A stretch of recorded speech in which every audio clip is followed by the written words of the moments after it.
করে, আল্লাহর প্রতি যদি রাগান্বিত হয়, আল্লাহ তাআলা তার প্রতি আরো লানত দান করে, তার প্রতি আরো আযাব এবং গজব তার প্রতি বর্ষিত হয়।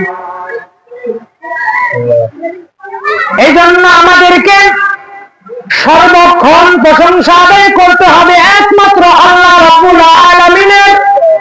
আর আল্লাহ রাব্বুল আলামিন আমাদেরকে যেই কোরআন দিয়েছেন, যেই বিধান দিয়েছে, যেই রাসূলকে আমাদের কাছে পাঠিয়েছে, আমাদের মডেল হিসাবে যাকে পাঠিয়েছে বিশ্বনবী জনাবে মুহাম্মদুর রাসূলুল্লাহ সাল্লাল্লাহু আলাইহি ওয়াসাল্লামকে আমাদেরকে জীবনের মডেল হিসাবে তাকে ধারণ করতে হবে।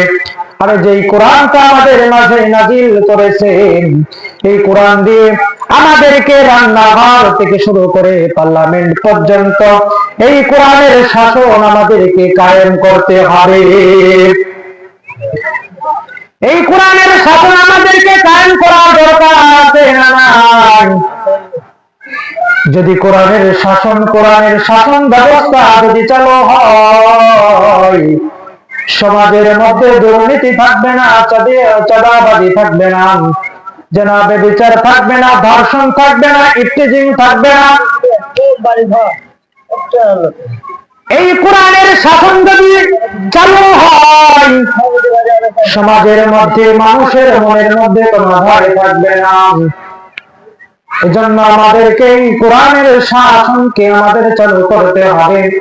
আমরা কোরআন পড়ি, কোরআন পড়তে আমাদের ভালো লাগে, কোরআন দিয়ে নামাজ পড়তে আমাদেরকে ভালো লাগে, কোরআন দিয়ে তাসবিহ পড়তে আমাদেরকে ভালো লাগে, কোরআন তেলাওয়াত করতে আমাদের ভালো লাগে, কোরআন দিয়ে নামাজ পড়তে ভালো লাগে, কিন্তু কোরআন দিয়ে রাষ্ট্র পরিচালনা করতে আমাদের ভালো লাগে না। লাগে? কোরআনের শাসন যদি চালু হয়, তাহলে তো আমরা আর ওই কলমের খোসা দিয়ে তো আর লাখ লাখ টাকা বিদেশে পাচার করতে পারবো না, ঠিক না? কোরআনের শাসন যদি চালু হয়, তাহলে ওই যে এমপি পালক, যে তথ্য উপদেষ্টা, আইসিটি মন্ত্রী যে কোটি কোটি টাকা ব্যয় করেছে, দেশের বাহিরে সে পাচার করেছে, কত নেতা এই 16টি বছর তারা জনগণের টাকাগুলোকে তারা লুটপাট করেছেন, তাদের পেট গুলো ভরেছে, কিন্তু জনগণের জন্য কিছুই ভাবে নাই, জনগণের জন্য কিছুই তারা করে নাই। কারণ এরা বলেছে যে আমরা শান্তি প্রতিষ্ঠা করতেছি, আমরা জনগণের জন্যই কাজ করতেছি, কিন্তু তারা জনগণের জন্য কিছুই করে নাই। জনগণদেরকে তারা বুকের বিপদের মুখে ঠেলে দিয়েছেন। এই বিপদ থেকে আমাদেরকে উদ্ধার হতে হলে আমাদেরকে কোরআনের শাসনের ব্যবস্থা করতে হবে।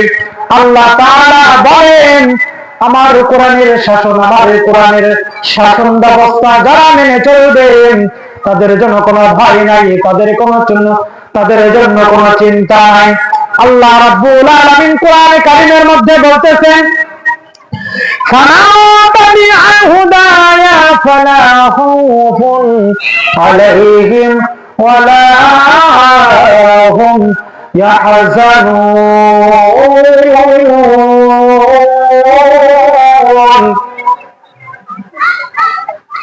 আল্লাহ রাব্বুল আলামিন বলেন, আমার কোরআনের শাসন, আমার কোরআনের ব্যবস্থা যারা গ্রহণ করে নেবেন, সমাজে রাষ্ট্রে যারা মেনে নেবেন, তাদের জন্য কোনো ভয় নাই, তাদের জন্য কোনো চিন্তা নাই। আল্লাহ রাব্বুল আলামিন যদি আমাদের জন্য হয়ে যায়, তাহলে তো আমাদের আর দুনিয়ার কোনো কিছু দরকার নাই। আছে? আল্লাহ তাআলা যদি আমাদের জন্য হয়ে যায়, কোনো এমপির ক্ষমতা নাই, কোন প্রধানমন্ত্রীর ক্ষমতা নাই যে আমাকে কিছু দেয়। কারণ একমাত্র আল্লাহই পারে আমাকে সবকিছু দেওয়া। আমরা এখন তো আল্লাহর কাছে চাই না, আমরা মাজারে গিয়ে চাই, পীরের দরবারে গিয়ে চাই।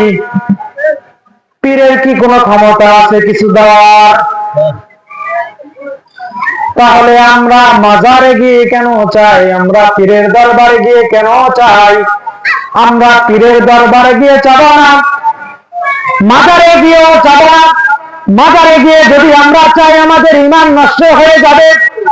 ঈমান 10 কারণে ভেঙে যায়। নামাজ পড়ার মধ্যে যদি 19টা কারণ থাকে, নামাজ ভাঙ্গার কারণ 19টি রয়েছে। এই 19টা কারণের মধ্যে যদি কোনো একটি কারণ কোন ব্যক্তির মধ্যে পাওয়া যায়, তার নামাজ নষ্ট হয়ে যায়, তার নামাজ ভেঙে যায়। ওযু ভাঙ্গার কারণ হলো 7টি। এই 7টি কারণের মধ্যে যদি কোনো একটি কারণ যদি কারো মধ্যে পাওয়া যায়, তার ওযু নষ্ট হয়ে যায়, তার আর ওযু থাকে না। অনুরূপ ভাবে আমাদের মধ্যে যদি ঈমান ভাঙ্গার কারণ হলো 10টি, এই 10টি কারণের মধ্যে যদি কোনো একটি কারণ কারোর মধ্যে পাওয়া যায়, তাহলে আমাদের আর ঈমান থাকবে না, ঈমানটা নষ্ট হয়ে যাবে। এক নাম্বার কারণ হলো কোন বান্দা যদি আল্লাহর সাথে শরীক করে, আল্লাহর সাথে শিরিক করে, আল্লাহ তাআলা বলেন তার আর ঈমান থাকে না, তার ঈমান নষ্ট হয়ে যায়। আমরা তো আল্লাহর কাছে না চাই, মাজারের কাছে চাই, মাজারে গিয়ে চাই। মাজারে গিয়ে চাইলে আমাদের ঈমান থাকবে না, ঈমান নষ্ট হয়ে যাবে। তাহলে আমরা কেনই বা মাজারে গিয়ে যাব? যে মাজারের মধ্যে শুয়ে আছে, কবরের মধ্যে যে শুয়ে আছে, তাকে কে বাঁচাবে? তার কবরের মধ্যে যদি আযাব হয়ে থাকে, দুনিয়ার কারো ক্ষমতা নাই যে তাকে ওই কবরের আযাব থেকে তাকে রক্ষা করবে। তাহলে আমরা কেমন করে তার কাছে যাব?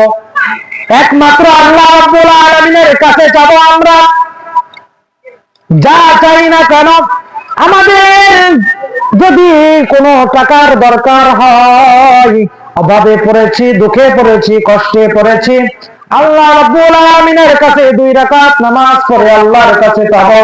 আল্লাহ রাব্বুল আলামিন তার চাওয়াগুলোকে পূরণ করে দিবে। আর যদি দুনিয়ার কোন বান্দার কাছে আমরা চাই, কোন মাজারে গিয়ে চাই, কোন পীরের কাছে গিয়ে চাই, পীরের পায়ে যদি সিজদা করে আমরা চাই, আল্লাহ রাব্বুল আলামিন আমাদেরকে দিবেন না। আল্লাহ রাব্বুল আলামিন বরং আমাদের উপর